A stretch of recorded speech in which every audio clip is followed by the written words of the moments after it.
ठीक है, सत्यप्रकाश जी जवाब दीजिए। प्रधानमंत्री रिक्वेस्ट वो कह रहे हैं देश छोड़कर जा रहे हैं भारतीय व्यापारी। अंजना जी मैं अंतिम बात कहना चाहूंगा। हमारे समय पर न्यूक्लियर डील हुई थी, एग्रीमेंट 1, 2, 3। पहली हिंदुस्तान के साथ अमेरिका ने क्या हुआ बाइलेटरल न्यूक्लियर, एक मिनट रुको ना भाई, रुको ना, बताता हूं मैं क्या हुआ। बाइलेटरल पहली डील थी अमेरिका ने किसी भी देश के साथ न्यूक्लियर के मामले में की हो, कि हम चाहेंगे तो हम भी उस न्यूक्लियर डील से बाहर आ सकते हैं, और वो चाहेंगे तो वो पहली डील थी। और हमने पूरे देश को संसद के माध्यम से बताया था कि ये डील हुई है। कम्युनिस्टों ने हमारा साथ छोड़ दिया, लेकिन उसके बावजूद हमने डील की। लेकिन आज दुर्भाग्य है, एक कमजोर प्रधानमंत्री देश के ऊपर सत्तासीन है। ठीक है, जल्दी से एक लाइन में न्यूक्लियर डील पे कह दूं, कोई जाके चेक कर लेगा। Steven white was deputy chief of mission of US. इनके एक नेता ने जाके नोट से भरा चेस्ट दिखाया था, जाके चेक कर लीजिएगा कि हमने पूरी व्यवस्था कर ली है न्यूक्लियर डील के ऊपर, आप चिंता मत करिएगा, हमने सारी बात कर ली। और एक ही डील थी जिसमें मनमोहन सिंह ने अपनी सरकार दांव पे लगा दी थी, कम्युनिस्टों ने छोड़ दिया था। और एक ही डील थी जिसमें पैसे दिए गए थे, सदन के ऊपर आया था। और मैंने कहा स्टीवन वाइट का नेता का नाम नहीं ले रहा हूं, मुझे उस नेता का भी नाम याद है, बीजेपी के फॉरेन अफेयर्स सेल में था, मगर मैं उसका नाम नहीं ले रहा था। जाके चेक कर लीजिए, समझ में आएगा कि वो डील के पीछे डील कौन सी थी, वो समझ में। अंजना जी इतनी खराब डील थी तो 12 साल से क्यों ढो रहे हो? ये बताइए ना, 2014। अरे भाई इतनी खराब डील थी, उसमें करप्शन हुआ था, तो 12 साल से मोदी सरकार उस डील को क्यों ढो रही है? हमने तो आने कैंसिल क्यों नहीं करते उस डील को? Nuclear liability. अरे बताइए, न्यूक्लियर के मामले में अमेरिका के साथ कोई डील कैंसिल नहीं हुई। अब बताओ ना भाई। अब बोल रहा हूं, चिल्लाओ मत। 12 साल हो गए चिल्लाते आप लोग हैं। आपने चिल्ला चिल्ला के देश को हिंदू मुसलमान में बांट दिया। अब हिंदू मुसलमान पे आ गए। देश के प्रधानमंत्री कह रहे हैं संसद में मैं असुरक्षित हूं। आप में से कितने लोग मानते हैं? जल्दी से कंप्लीट कीजिए सर, इन दोनों को फिर क्रिएटिव समाजवादी पार्टी। अरे टीम प्लेयर बनिए आप लोग, टीम में 3-3 लोग हैं, दोनों खाली कैप्टन ही बोलेगा क्या? एक छोटा सा सवाल, यहाँ पर इतने लोग बैठे हैं, इनमें से कोई मानता है कि देश के प्रधानमंत्री संसद में असुरक्षित है? कोई मैं इस पर बात रखना चाहता था, मैं इसी पे बात 2 लाइन का जवाब, 2 लाइन का जवाब। बिल्कुल। कोई जाके 2015 का जब बराक ओबामा आए थे, उस समय डील फाइनल हुई, सिविल न्यूक्लियर लायबिलिटी पे पहली बार उन्होंने न्यूक्लियर लायबिलिटी सप्लायर का माना था।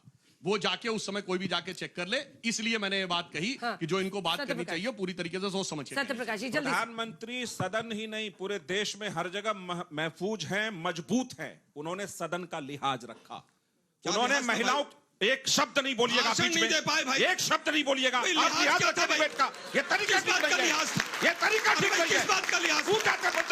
महिला सांसदों को अपमानित किया, पॉपकॉर्न की तरह कूदना बंद करके, आपने महिला सांसदों को प्रधानमंत्री ने महिला आपने महिला सांसदों को अपमानित किया, सदन की लाज रखी। आज तक महिला आरक्षण लागू नहीं हुआ, उन्होंने इस बात आज तक लागू नहीं हुआ, कहने पर महसूस किया तो उन्होंने उससे दूरी बनाई। प्रधानमंत्री सदन की लाज गरिमा समझते हैं, राहुल गांधी की तरह नहीं है कि सदन के अंदर आंख मारते हैं। समझ गए?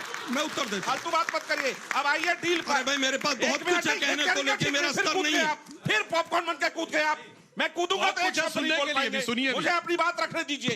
एक बात समझिए, विश्व व्यापार में भारत को व्यापार करना है, अपनी शर्तों पे करेगा भारत। और भारत के मंत्री ने जब कहा, वो इनको भरोसा नहीं होता है। ट्रंप चाचा जो कहते भरोसा हो जाता है। कैसे? ट्रंप तो आप अगर ट्रंप चाचा ने कहा, नहीं सुनिए, सेलेक्टिव मत कीजिए। ट्रंप चाचा ने अपने भतीजे को कहा, ट्रंप और हाउडी मोदी भतीजा बन गया तुरंत। कैसे? इंडिया तो डेड इकोनॉमी है, उसको मान लिया। राहुल गांधी ने सदन में के बाहर कहा, आपको मालूम नहीं इंडिया डेड इकोनॉमी है। और अगर इंडिया ने 18% को अपने हुनर से 18% पे हुआ है, 50% पे भी हम स्मार्टफोन में चाइना से आगे बढ़ रहे थे। मालूम है नहीं, कूद जाते हैं। हमारा उसकी मजबूरी है हमसे डील करना, हमारी नहीं है। ठीक है, हमको 50% भी खड़े थे चट्टान की तरह। डावोस में जब उर्सुला वॉन डर लेयन जो कि यूरोपियन यूनियन की है, उन्होंने वहां पर अनाउंस किया कि मदर ऑफ ऑल डील्स, ये मोदी जी का दिया हुआ टर्म नहीं है, ये उर्सुला का दिया हुआ टर्म है, जो उन्होंने कहा we have struck a mother of all deals with European Union. यही तो दर्द है इनका कि राहुल जी को ऐसा टर्म नहीं मिलता है। यहाँ पर भी दुनिया मोदी जी को अवार्ड दे रही है, ये मोदी जी को गाली दे रहे हैं। यही तो दर्द है इनका। एक सेकंड, उसको मैसेजिंग देखा गया, वो 27 को 26 को यहाँ आई रही थी, 26 जनवरी को, 27 को इंडिया में अनाउंस कर सकती थी। एक यूफोरिया है विश्व में भारत के साथ व्यापार बढ़ाने को लेकर। WGS दुबई में मैं थी, वर्ल्ड गवर्नमेंट समिट पे, इंडिया को लेकर लोगों के मन में बहुत सारी उम्मीदें हैं। देश के अंदर अगर अपने विपक्षी नेताओं को देखिए तो लगता है कि पूरा बर्बाद हो चुका है देश। नहीं अंजना जी, ये डाइकोटमी क्यों है? अंजना जी देखिए, अगर दावोस में जो बात हुई, हमारा ये कहना है कि दो देश व्यापार के संबंध तो बनाते ही हैं, और यूपी में भी होता था, इंडिया में भी हो रहा है।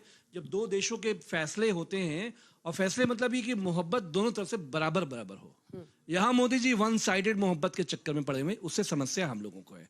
हम ये चाहते हैं कि भारत के जो व्यापार के फैसले हैं, अमेरिका करेगा या भारत करेगा, हमारा झगड़ा यहीं पे है। नंबर 1। ठीक है, नंबर टू हमारा ये कहना है कि आपने बोला कि एमएसएमई, मैंने आपको पूरा नाम गिनाया, भदोही से लेकर ये जगह मेरी विजिट की हुई है, लोगों से बात की हुई, सारे अखबार भरे पड़े हुए हैं। तो जो एमएसएमई देश में सबसे ज्यादा रोजगार देता है, आज पूरा उत्तर प्रदेश बैठ गया। सुधांशु जी हमारे उत्तर प्रदेश से आते हैं, 2 नाम बता दें कि योगी आदित्यनाथ की सरकार में 2 मल्टीनेशनल कंपनी के इन्वेस्टमेंट आए हो। नहीं आया, नहीं आ रहा, सबसे बड़ी फैक्ट्री नहीं आ रहा उत्तर प्रदेश में। अखिलेश यादव जी के जमाने की लगी हुई फैक्ट्री है, खड़े हो भैया वहां। आदरणीय अखिलेश यादव जी के जमाने की लगी हुई सैमसंग की फैक्ट्री को अपना फीता काट के अंशु जोशी और प्रोफेसर स्वामी मंदिर गिराने का काम, मंदिर डेमोलिशन करने का काम अच्छा करते हैं आप तो लोग। यूपी में कट्टे बनते थे, अब इंटरमीडिएट बैलिस्टिक मिसाइल ब्रह्मोस बनती है और एक्सपोर्ट भी होती है। ठीक है प्रोफेसर जोशी। भारत वैश्विक व्यापार, वैश्विक राजनीति में दोनों में अपने नेशनल इंटरेस्ट्स को बीच में रखते हुए स्ट्रेटेजिक ऑटोनॉमी का परिचय करते हुए चल रहा है। यही कारण है कि मल्टी अलाइनमेंट को, मल्टीप्लेक्सिटी को, मल्टीलेटरलिज्म को हम प्रमोट कर रहे हैं। और इसी का उदाहरण है कि एक तरफ गल्फ कंट्रीज के साथ हम आगे बढ़ा रहे हैं अपने ट्रेड रिलेशंस को, स्ट्रेटेजिक रिलेशंस को, दूसरी तरफ ईयू के साथ हम एफटीए और डिफेंस फ्रेमवर्क साइन कर रहे हैं, और तीसरी तरफ ट्रंप हमारे पास झुक करके आ रहे हैं और ट्रेड डील कर रहे हैं। मैं आपको यह भी स्पष्ट करना चाहती हूं कि अपने सेंसिटिव एग्रीकल्चर के और डेयरी प्रोडक्ट्स के जो एरियाज हैं, सेक्टर्स हैं, वो हमने जिन भी देशों के साथ, ऑस्ट्रेलिया के साथ, अभी न्यूजीलैंड के साथ बात चल रही है, यूएई के साथ, यूके के साथ, ईयू के साथ, हमने किसी के लिए कॉम्प्रोमाइज नहीं किया है। तो हम अमेरिका के साथ भी इसको कॉम्प्रोमाइज नहीं कर रहे हैं। पीयूष गोयल जी ने प्रेस कॉन्फ्रेंस में इस बात को स्पष्ट भी किया। यूरोपियन यूनियन डील में तो साफ है कि जो 98 to 99% हमारा एक्सपोर्ट है, उस पर 0 ड्यूटी हो जाएगा 27 देशों में। ये खुशी की बात है कि नहीं है? देखिए, सारे छात्र यहाँ बैठे हैं, केवल हमारी बात मत सुनिए, उधर की बात भी मत सुनिए, विवेक का उपयोग कीजिए। 140 करोड़ की इकोनॉमी, $4 ट्रिलियन की, 40 करोड़ की पॉपुलेशन और 27% वर्ल्ड का जीडीपी का कंट्रीब्यूशन। कहां 40 करोड़? यूरोप का 21 जगह 40 करोड़ पॉपुलेशन। ये देखिए, ये गलत बात है। अब सुधांशु जी ये गलत बात वो रुके, फिर चुप आपने मुझे डांट दिया, उन्हें आप बोल रही हैं, मुझे बोलने दीजिए। 40 करोड़ कहां बोलिए ना प्रोफेसर।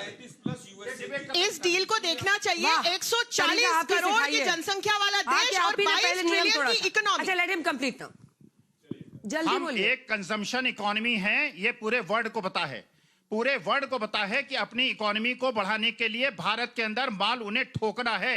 चाइना से इंपोर्ट पिछले 11 साल में, जब से माननीय आए हैं, चाइना से इंपोर्ट डबल हो गया है, हमारा 15% बढ़ा है।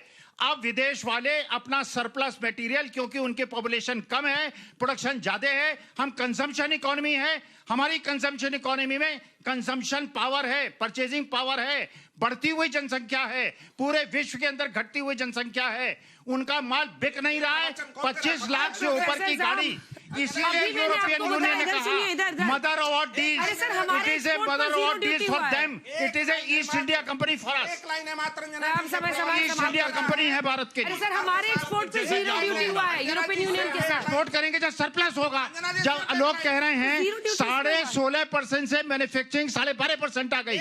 आपने मदर जो जिसकी सरकारों ने रिटेल में एफडीआई लाने की वकालत करी थी, जिसे ममता बनर्जी यूपीए छोड़कर चली गई थी, वो प्रवचन हमें सुना रहा है कि कहां कंज्यूमर में जाएगा सारा माल। आप एक बात समझ लीजिए, आपके समय में देश का रुपया भी सुरक्षित नहीं था, देश भी नहीं था।